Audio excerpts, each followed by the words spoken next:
perkutut kita kepengen suaranya gacor, gayer dengan cara dinaikkan birahinya. Tetapi kemudian masalah timbul ketika over birahi. Ketika menikmati dari segi seni suara atau seni irama, tentu kita tidak bisa perkutut kita terlalu gacor, itu tidak akan tercapai. Jadi ada plus minus ketika kita mau menggacorkan perkutut, tetapi dari seni suara pasti kurang baik. Tapi kalau kita menginginkan seni suara juga jangan terlalu gacor. Jadi ada dua pilihan yang bisa kita tempuh ketika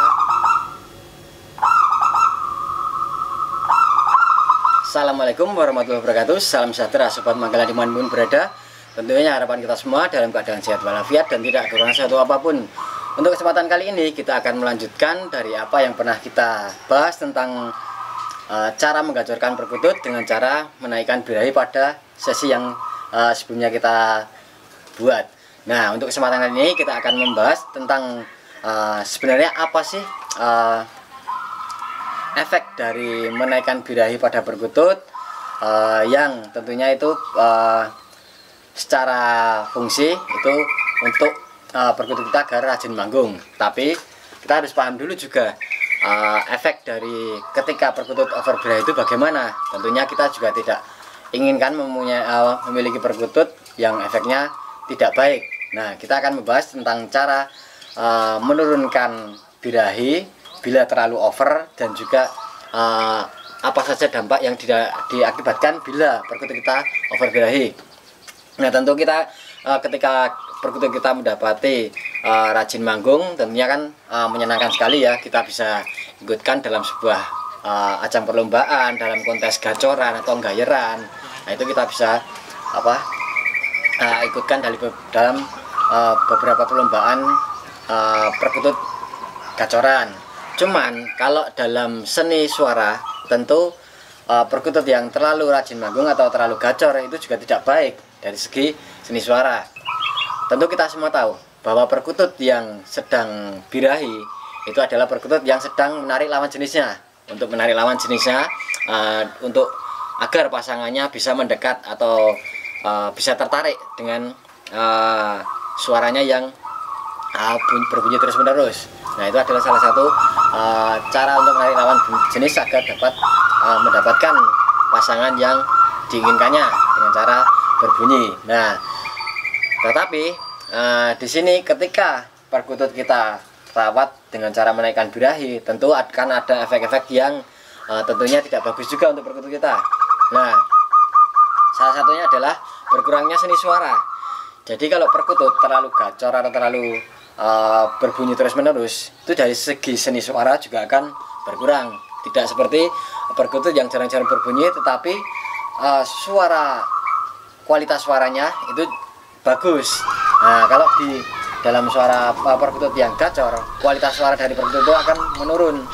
Tentunya akan menjadi sebuah masalah ketika kita akan mengikutkan dalam sebuah perlombaan dari seni suara atau seni irama, kalau bahasa sekarang itu kan gitu. Nah, itulah masalahnya. Jadi jangan terlalu gacor ketika kita akan mengikuti sebuah event dalam seni irama. Dan juga ketika perkutut terlalu gacor, berikutnya adalah suaranya kurang stabil. Jadi biasanya, maksudnya yang dimaksud dengan kurang stabil itu adalah kadang-kadang ngepat, kadang-kadang nelu dan sebagainya, kadang-kadang terlalu kecepat. Jadi artikulasinya tuh nggak terlalu jelas. Misalkan biasanya kan kalau seni suara kan harus jelas, haur ketekuk, klau ketekung dan sebagainya. Nah, kalau ketika terlalu gacor nanti suaranya jadi rapat. Misalkan berketekuk, bahkan terdengar seolah-olah seperti cuman dua ketukan saja, tiga ketukan saja, padahal itu sebenarnya ngepat. Tapi karena terlalu gacor atau terlalu over birahi, jadi kualitas suaranya menurun. Nah, itu adalah beberapa masalah ketika perkutut kita over birahi. Lalu yang berikutnya juga suaranya kadang-kadang patah. Jadi di suara ujungnya itu terpatah. Jadi tidak bisa ngekung dengan baik, dalam artian tidak panjang, tidak misalkan haur ketekung ketekung dan sebagainya. Nah itu kan hutkuk. Nah ada suara kadang-kadang walaupun dua konsonan suara pun juga bisa patah juga. Itu bisa terjadi pada ketika perkutut yang terlalu overbirahi. Makanya di sini juga kita perlu paham tentang perkutut yang overbirahi itu efeknya bagaimana, dan tentunya kita perlu untuk mengetahui cara untuk menurunkannya. Juga yang paling sering terjadi pada bagian perkutut yang perkututnya overbirahi atau terlalu gacor, itu biasanya kalau overbirahi biasanya malah sering bekur-bekur. Nah itu yang menjadi sebuah masalah, karena bekur itu tidak dinilai dalam sebuah penilaian gacoran maupun dalam penilaian seni suara atau seni irama. Itu tidak akan dinilai untuk perkutut yang bekur. Jadi kalau perkutut overbirahi biasanya yang paling umum itu adalah sering-sering bekur atau nguar atau hur dan kayak, padahal itu tidak akan dinilai, dan itu kan statis langsung akan poinnya akan stuck di situ saja ketika perkutut bekur. Juga yang paling parah lagi ketika perkutut yang overbirahi itu adalah gestang. Gestang itu ya kalau dalam bahasa kecawan itu istilahnya gestang, atau sering mengawini tangkringan, sering mengawini tempat makan dan sebenarnya tadi perkutut dia seperti wak klar, nah gitu. Nah itu sering terjadi pada perkutut yang overbirahi, yang terlalu over banget. Nah itu akan karena dia sudah ingin sekali kawin tapi tidak ada lawan jenis yang ada. Jadi ketika disangkarkan kan tentunya tidak akan menemui lawan jenisnya. Nah itu terjadi pada perkutut yang overbirahi. Jadi kita perlu paham juga perkutut kita kepengen suaranya gacor, gayer dengan cara dinaikkan birahinya, tetapi kemudian masalah timbul ketika overbirahi. Jadi intinya ya ketika kita mau membuat perkutut kita gacor atau rajin bunyi, ya tentu kita tidak bisa terus di push terus menerus agar perkutut kita bisa menjadi gacor berlebihan atau bahkan sampai overbirahi. Jangan sampai seperti itu. Lalu cara menurunkan bagaimana? Nah ini yang penting.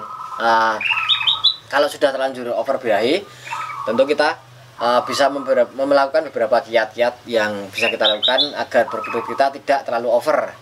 Yang salah satunya adalah metode klasik dengan cara pengembunan. Nah pengembunan ini penting pada perkutut yang terlalu overbirahi, dalam artian agar perkutut kita tidak terlalu over.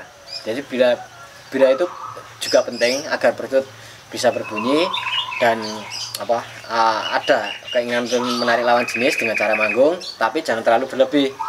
Hanya bisa dilakukan dengan pengembunan secara rutin ketika pagi hari, ketika matahari belum muncul, itu bagus untuk dilakukan pengembunan. Itu cukup baik untuk menurunkan birahi dan meningkatkan seni suara. Dengan cara klasik juga para sesepuh terdahulu juga sampai mengerek perkututnya ketika malam hari digerek agar tidak terlalu birahinya tidak terlalu tinggi juga. Jadi ketika menikmati dari segi seni suara atau seni irama, tentu kita tidak bisa perkutut kita terlalu gacor, itu tidak akan tercapai. Karena ya nanti tadi seperti yang saya sampaikan tadi, antara suaranya patah, terus manggungnya tidak stabil, terus terlalu sering bekur, bahkan gestang tadi. Jadi kita perlu membatasi agar tidak terlalu birahi. Lalu juga yang paling penting mengurangi porsi jamu-jamuan. Jadi kita batasi ketika dulu kepengen perkututnya gacor, kita berikan jamu-jamuan. Nah ketika sudah kita dapati suaranya manggungnya selain sudah gayer, sudah rajin manggung, ya jaman-jaman kita batasi dulu, jangan terlalu over. Nanti kalau over ya jadinya akan menjadikan perkutut yang overbirahi tadi. Juga pemakaian makanan racikan kita kurangi dulu. Kita pakai makanan yang secara umum, misalkan dari kiloan, yang penting kita bersih pakanannya yang bersih dalam artian higienis, air matang, itu yang diberikan untuk air minumnya air matang, itu bagus untuk perkutut biar tidak terlalu overbirahi.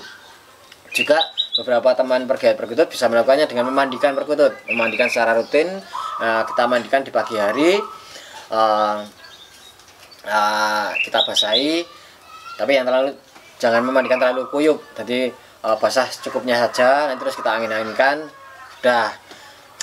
Jadi intinya biar pada badan perkutut, pada tubuhnya itu tidak terlalu panas, karena overbirahi kan tentunya panas, dia ingin melakukan hasrat seksualnya kepada lawan jenisnya.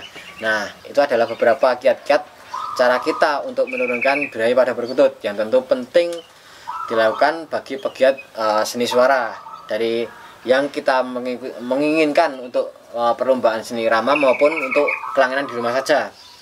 Memang atau untuk seni suara tidak bisa perkutut kita terlalu gacor, karena kalau terlalu gacor juga tidak baik juga untuk seni suara. Jadi ada plus minus ketika kita mau menggacorkan perkutut, tetapi dari seni suara pasti kurang baik. Tapi kalau kita menginginkan seni suara juga jangan terlalu gacor. Jadi ada dua pilihan yang bisa kita tempuh ketika sebenarnya kita itu mau kemana toh, memelihara perkutut itu kita arahnya mau kemana? Mau seni suara dalam artian seni kualitas iramanya, atau seni suara, kualitas seni suaranya, atau dari seni segi gacorannya atau rajin bunyi. Nah, itu dua pilihan itu bisa kita pilih, karena sebenarnya dua hal itu tidak bisa sama. Jadi ada kelasnya masing-masing, terlepas jenengan mau ikutkan lomba atau hanya sekedar untuk kelangenan di rumah saja. Itu ada dua pilihan yang bisa kita tempuh ketika kita ingin gacor atau kita ingin iramanya. Jadi silakan tentukan pada pilihan Anda sendiri. Tentunya Anda yang lebih tahu tentang selera Anda. Kira-kira perkataan yang bisa saya sampaikan tentang perkutut, gacor, dan seni suara irama. Kurang lebihnya mohon maaf. Wassalamualaikum warahmatullahi wabarakatuh. Salam sejahtera Sobat Manggala. Salam lestari perkutut Nusantara.